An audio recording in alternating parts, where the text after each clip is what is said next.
Serpent ചേട്ടൻ വന്നു, നമ്മളെല്ലാവരും ഹാപ്പിയാണ്. അപ്പോൾ ഒരു ഹാപ്പിനെസ് ഇങ്ങനെ ഇവിടെ ഇങ്ങനെ ചുറ്റും ഇങ്ങനെ നിൽക്കുവാണ്. നമ്മൾ ഇനി അടുത്തതായി പോകുന്നത് കുറച്ച് നല്ല തമാശകളൊക്കെ കേട്ട്, സ്റ്റാൻഡപ്പ് കോമഡി കേട്ട്, മത്സരിച്ച് കോൺടെസ്റ്റ് ഒക്കെ ചെയ്ത്. നമസ്കാരം. നമസ്കാരം. നമസ്കാരം. നമസ്കാരം. ഞാൻ പുതിയ ഒരാളായി മാറി ഇപ്പോൾ. ആണോ? ഞാൻ എൻ്റെ ഒരുപാട് പ്രശ്നങ്ങളുണ്ടായിരുന്നു എനിക്കിപ്പോൾ. കാരണം പിഷുവിന് തന്നെ അറിയാമല്ലോ, എപ്പോൾ നോക്കിയാലും ഈ ഫ്ലോറിൽ വന്നിട്ട് ദേഷ്യവും ഒരുപാട് ക്രൂരത ഞാൻ പിഷാരനോടും ഈ കൊച്ചിനോടൊക്കെ ഞാൻ ചെയ്തിട്ടുണ്ടല്ലോ. ഇവിടെ വന്നിട്ട് ഒരുപാട് നിങ്ങളൊക്കെ ചീത്തയൊക്കെ പറഞ്ഞിട്ടുണ്ട്. അതൊക്കെ ഞാൻ ഇന്ന് ഒഴിവാക്കി. എന്നുവെച്ചാൽ എന്നിൽ നിങ്ങളുടെ മാറി തുടങ്ങി. Very good, very good. ഞാൻ ഒരു സൈക്കാട്രിസ്റ്റിനെ പോയി കണ്ട്. അസുഖമല്ലോ ഉണ്ടായിരുന്നോ? അല്ല, അസുഖമൊന്നുമില്ല. ഒരു കൗൺസിലിംഗ് നടത്തി. കാരണം എന്നിൻ്റെ ഒരുപാട് പ്രശ്നങ്ങളുണ്ടെന്ന് ഡോക്ടർ പറഞ്ഞപ്പോൾ എനിക്ക് മനസ്സിലായത്. ശരിക്കും പറഞ്ഞാൽ ഞാനായിരുന്നു ഇതിൽ ഏറ്റവും വലിയ പ്രശ്നക്കാരൻ. ആ ഡോക്ടർ പറഞ്ഞപ്പോൾ എനിക്ക് മനസ്സിലായത് ശരിക്കും നിങ്ങൾ രണ്ടുപേരും നിഷ്കളങ്കരാണ്, പഞ്ചപാവങ്ങളാണ്, നന്മയുള്ളവരാണ്, സഹജീവികളോട് സ്നേഹമുള്ളവരാണ്, ദീനാനുകമ്പയുള്ളവരാണ്, മറ്റുള്ളവരെ ഹെൽപ്പ് ചെയ്യുന്നവരാണ്, മനുഷ്യത്വമുള്ളവരാണ്, ആരെയും ഉപദ്രവിക്കത്തൊന്നുമില്ല. മതി മതി മതി. ഇനി അതുമ്പോൾ കയറി കിടന്ന് തൂങ്ങിയിട്ട് ഗാന്ധിജി ഒന്നും വന്നിക്കണ്ട, അതൊക്കെ പറഞ്ഞെന്നുള്ളൂ. പിന്നെ എൻ്റെ ഈ പ്രശ്നങ്ങളെല്ലാം ഒഴിവാക്കി തന്നത് ഡോക്ടർ സിജു ആണ്. സിജുവിൻ്റെ അടുത്താണ് പോയത്? സിജുവിൻ്റെ അടുത്ത് പോയത്. സിജുവിൻ്റെ അടുത്ത് പോകേണ്ട കാര്യം തിരിക്കണ്. പിഷാരുടെ ഒരു സുഹൃത്തുണ്ടല്ലോ, പ്രദീപ് എന്ന് പറഞ്ഞിട്ട് ഡോക്ടർ. പിഷാരുടെ പുള്ളി പ്രദീപിന്റെ അടുത്ത് ഞാൻ പോയിരുന്നു. പിഷാരുടെ അതേ സ്വഭാവമാണ് ഈ പ്രദീപിനും. എന്നെ അവിടെ കൊണ്ടുപോയിട്ട് എന്നെ ഹിപ്നോട്ടിസം ചെയ്ത് എന്നെ മയക്കി കിടത്തി. എൻ്റെ 4 പവൻ്റെ മാലയും 2000 രൂപയും അവൻ അടിച്ചാണ് കൊണ്ടുപോയി. ഇവനെ പോലീസ് പിടിച്ചു. പ്രദീപിനെ പോലീസ് പിടിച്ചാ? ഞാൻ അറിഞ്ഞു. അപ്പൊ എന്റെ മാല കെട്ടിട്ടായിരിക്കുള്ളൂ. അല്ലല്ല, മുക്കുവണ്ട പണയം വെച്ച കേസിൽ പിടിച്ചു വെച്ചേക്ക്. അതാണ് മാല 4 പവൻ.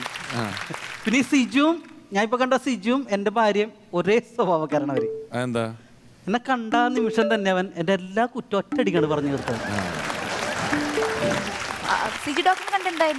ഈ ദേഷ്യത്തെ നിയന്ത്രിക്കാൻ പറ്റിയാലും നമുക്ക് ലോകം തന്നെ കീഴടക്കാന്ന് സിജു പറഞ്ഞോട്. അപ്പൊ ശരി, അപ്പൊ പുള്ളി അതിന് വേണ്ട കുറച്ച് ടിപ്സും എനിക്ക് പറഞ്ഞു തന്നു. എന്താണ് ടിപ്സ് എന്ന് പറഞ്ഞാൽ പുള്ളി പറഞ്ഞ് അത്രക്ക് പിടിച്ചാൽ കിട്ടാത്ത ദേഷ്യം വരുമ്പോ 1 മുതൽ 10 വരെ, 10 മുതൽ 1 വരെ തിരിച്ചെണ്ണിയാൽ മതിയാ, എല്ലാ പ്രശ്നം തീരുന്നു പറഞ്ഞു. എന്തെങ്കിലും പറയണ സമയത്ത് അതിന്റെ ഇടയ്ക്ക് കയറി കൊടുക്കുന്നു. 1 2 3 4 5 6 7 8 10 10 8 9 12 എപ്പോഴാണ് സാധാരണഗതിയിൽ ചേട്ടന് ദേഷ്യം വരാറ്? ശരിക്കും ദേഷ്യം വന്നെന്ന് പറഞ്ഞാൽ എനിക്ക് നമ്മുടെ മുന്നിലൊക്കെ വന്നിട്ട് ചിലർ ബ്ലാക്ക് ഷർട്ടിൽ ഈ ഓലയിൽ റെഡ് ഓല പോലത്തെ ഇതൊക്കെ ഇട്ടിട്ടേ കഴുത്തിൽ മറ്റേ കുനുകുന മാലയൊക്കെ ഇട്ട് റൗണ്ടൊക്കെ ഉള്ള അങ്ങനെയുള്ള ഈ കലാകാരന്മാരാണെന്ന് പറഞ്ഞ് ചമഞ്ഞിരിക്കണമാരെ കണ്ട എനിക്ക് അപ്പം തന്നെ ദേഷ്യം വരും. വിഷുവിന് അങ്ങനെ വല്ല സംഭവം ഉണ്ടാ? എനിക്കെന്ന് പറഞ്ഞു കഴിഞ്ഞാൽ ഈ 10-60 വയസ്സായ സമയത്ത് ആവശ്യമില്ലാത്ത സ്ഥലങ്ങളിൽ വന്ന് ചുമല ഷർട്ടിട്ട് ചെയ്ത് വന്ന് നിൽക്കുന്ന ചില ആൾക്കാർ ചില പരിപാടികൾ കാണിക്കാറുണ്ട്. അത് കാണുന്ന സമയത്ത് എനിക്ക് ദേഷ്യം വരാറുണ്ട്. 1 2 3 4 5 6 7 8 10 10 8 9 10 1. അതെങ്ങനെയാ? നിങ്ങൾ 9 കഴിഞ്ഞിട്ട് 7 അല്ലേ പറഞ്ഞത്? 8 പറഞ്ഞില്ലല്ലോ. 8 പറഞ്ഞല്ല. 8 പറഞ്ഞിട്ടില്ല. ഞാൻ 8 പറഞ്ഞേ. പറഞ്ഞില്ല, ഞങ്ങൾ കേട്ടോണ്ടിരിക്കണേ. പേര് കേട്ടില്ല. ചെയ്യുമ്പോ വേണം നോക്കി 9 കഴിഞ്ഞിട്ട് 7. ഞാൻ 8 പറഞ്ഞാ എന്നോട് പറഞ്ഞില്ലേ? 8 പറഞ്ഞെന്ന് നീ അവനെ സപ്പോർട്ട് ചെയ്യലട്ടെ. നീ കാര്യം ഞാൻ പറയാം, അവൻ്റെ 8 9 10 എനിക്ക് 8ന്റെ പണിയാന്ന് അവനെ ഒന്ന് കാണട്ടെ, അവനെ ശരിയായി കൊടുക്കാൻ. അതെ അതെ.